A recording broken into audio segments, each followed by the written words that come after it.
अलाव पे चौपाल होगी राम मंदिर की बात। हमारा ये जो कैंपेन शुरू हो रहा है आज, आप लोग देखना न भूलिए। एनडी न्यूज पर ज़्यादा से ज़्यादा तादाद में उससे जुड़िए। नमस्कार, मैं अंशुमान शर्मा आपका स्वागत करता हूं एनडी न्यूज़ में। 22 जनवरी का जो समय है वो बेहद धीरे धीरे नज़दीक आ रहा है। आज हम फतेहपुर के तामेश्वर मंदिर में मौजूद हैं। हमारे साथ यहाँ पे कुछ आम लोग जो ज़मीनी हकीकत को आपके प्रति आपसे रूबरू होंगे। तो 22 जनवरी के बारे में हमारे साथ कुछ लोग मौजूद हैं। क्या नाम भैया आपका? मैं अमरीश पाठी। अमरीश जी, ये बताइए, नरेंद्र मोदी भारतीय जनता पार्टी से कहाँ तक आप संतुष्ट हो पाए हैं? 22 जनवरी का दिन भी अब आ चुका है, तो इससे कहाँ से देखते हैं आप? हम 22 जनवरी को बहुत ही हर्षोल्लास दृष्टि से देखते हैं। बहुत ही मन खुशी है, क्योंकि जब मुकदमे का फैसला नहीं आया था और टीवी पर हम लोग डिबेट सुनते थे, भांत के क्वेश्चन होते थे, तो बड़ा मन दुखी हो जाता था। किंतु निर्णय आने के बाद और वह शुभ घड़ी फिर से आ गई, जब हम अयोध्या में भव्य मंदिर के दर्शन करेंगे और वहाँ हमारे राम भगवान विराजमान होंगे। हम इस चीज़ से बहुत खुश हैं, बहुत खुश हैं, बहुत खुश हैं। अच्छा, ये तो बात रही, आपने अपना मतलब वो बताया। ये बताइए, अब थोड़ा सा मुद्दे से हट कर बात करेंगे आपसे। सत्ता पक्ष को जो कि निमंत्रण नहीं भेजा गया है, तो इस बारे में अखिलेश यादव ने टिप्पणी भी की है कि क्या हम भी राम भक्त हैं, हमारे अंदर भी भावना है। इसको आप किस तरीके से देखते हैं? इसको हम इस तरह से देखते हैं कि जो वहाँ की योजना है, समिति है, वहाँ कितनी व्यवस्था कर सकती है, उसके अनुसार कौन वहाँ फिट रहेगा, उस अनुसार से बुलाया है। वो समिति का कार्य है। और रही बात, राम सबके हैं, और जो भी जाना चाहता है, सत्ता पक्ष बुलावे या न बुलावे, किंतु यदि हमारे दिल में राम हैं और हम राम को मानते हैं, तो वो मंदिर किसी एक व्यक्ति के नाम नहीं है। हर व्यक्ति जा सकता है। कोई किसी का घर का सम्मेलन नहीं हो रहा है कि नहीं बुलाया गया तो हम नहीं जाएंगे।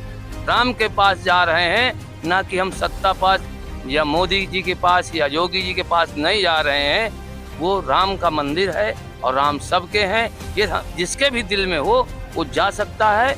यदि वहाँ पर कोई उसके साथ कुछ इफ बट करे, तब वो कह सकता है कि क्या तुम्हारा मंदिर है, ये राम का मंदिर है। नहीं, देखिए, बात आपकी सही है, लेकिन देखिए, एक जो प्रावधान होता है, जैसे कोई भी कार्यक्रम होता है, प्रशासन स्तर में भी अगर कोई कार्यक्रम होता है, तो जितने पूर्व विधायक, पूर्व मंत्री, राज्य मंत्री, जितने भी संबंधित सरकार से पूर्व में रहे हुए वो लोग होते हैं, उनको निमंत्रण पत्र भेजा जाता है।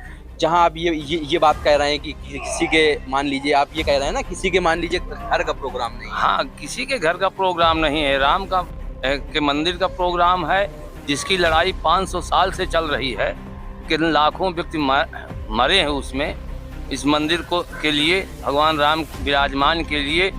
तो आज वो हो रहा है और हम मानते हैं कि नहीं, हम खुश हैं कि राम विराजमान हो रहे हैं। तो व्यक्ति को किसी का भी अपना सम्मान, भगवान के सामने जाने में हमारा कौन सा सम्मान है? हम तो श्रद्धा से जाएंगे। वहाँ कोई क्या भगा देगा हमको? नहीं भगा सकता। कोई ज़रूरी नहीं है कि हम मंदिर के एकदम पास पहुँच जाएं या आरती भी हमारे हाथ में आवे। हम तो गेट के बाहर खड़े होकर प्रणाम करेंगे, वो भी भगवान को स्वीकार होगा। और भी लोग हमारे साथ मौजूद हैं यहाँ पे। हम और भी जो है लगातार बात कर रहे हैं। दादा, क्या नाम है आपका? पुष्पराज सिंह। दादा, ये बताइए, कहाँ तक देख रहे हैं आप? 22 जनवरी बहुत ही कम समय बचा है, उसमें भव्य जो राम मंदिर का उद्घाटन होना है इस बार, इसको किस नज़र से देखते हैं आप? बड़ी सुंदर नजर से। वो तो भक्ति भावना है। जी। हाँ, भक्ति भावना की नज़र से देख रहे हैं। और सब लोग वहाँ जाइएगा, हम लोग भी जाएंगे, जाके उसका उत्साह बढ़ाएंगे। हैं, सरकार बहुत अच्छा कार्य कर रही है। आने वाला समय वो अच्छा कार्य ही करती रहे, यही हम लोगों की अभिलाषा है। आप जिस तरीके से कह रहे हैं कि सरकार अच्छा काम कर रही है, जैसे कुछ जो है दबके के लोग कहते हैं कि मान लीजिए जैसे आप अल्पसंख्यक को ले लीजिए, जो मुस्लिम समुदाय के लोग ज़्यादातर उनकी शिकायत रहती है कि हमारे साथ नाइंसाफ़ी होती है। तो इस बारे को इस बात को किस नज़रिए से? देखो, जिसकी शिकायत है वो तो करता ही रहेगा। जिसके हृदय में प्रेम है, देशभक्ति है, तो वो प्रेम से अपने देश के लिए करेगा जाके। और जिसके हृदय में प्रेम नहीं है, देशभक्ति नहीं है, तो वो तो शिकायत करेगा जाके। वो केवल मुसलमान की ही नहीं, हिंदू भी करते रहते हैं जाके।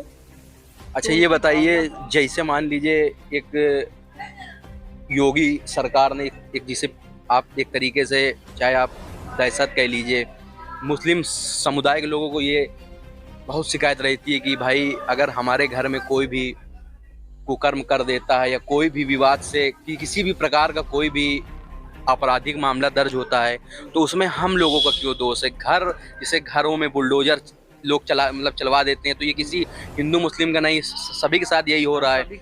लेकिन एक मतलब विशेष वर्ग के लोग कहते हैं कि मतलब अन्याय होता है, इसके बारे में? नहीं, देखो, अन्याय, जो कोई अन्याय करेगा उसको सजा मिलेगी। जो भी करेगा, चाहे हिंदू हो चाहे मुसलमान हो, जो अन्याय करेगा उसको सजा मिलेगी जाके। और जो अन्याय करेगा तो सजा पाता है, तो वही व्यक्ति को कष्ट होता है जाके। तो वो सजा के भागी हैं, तो मजबूरी है उनकी बोलना, विरोध करना, विरोध का ज़्यादा हाईलाइट करना। तो ये है उनका सब सिस्टम। हाँ, अब थोड़ा सा मुद्दे से हट करके बात करेंगे आपसे। ये तो बात रही राम मंदिर की। अब ये बताइए, जैसे आप जो अतीक अहमद को ले लीजिए, तो अतीक अहमद मान लीजिए बहुत प्रख्यात गैंगस्टर कह लीजिए, आप डॉन कह लीजिए, जिस भी आप शब्दावली से उसको उद्बोधन करिए, उसका मान लीजिए कुछ लोग ये कहते हैं, जैसे एक मतलब मुस्लिम समुदाय के लोग, कि जब उनको सज़ा हो गई थी तो उनको इस तरीके से नहीं मरवाना चाहिए। तो इसको मतलब कहाँ से देखते हैं?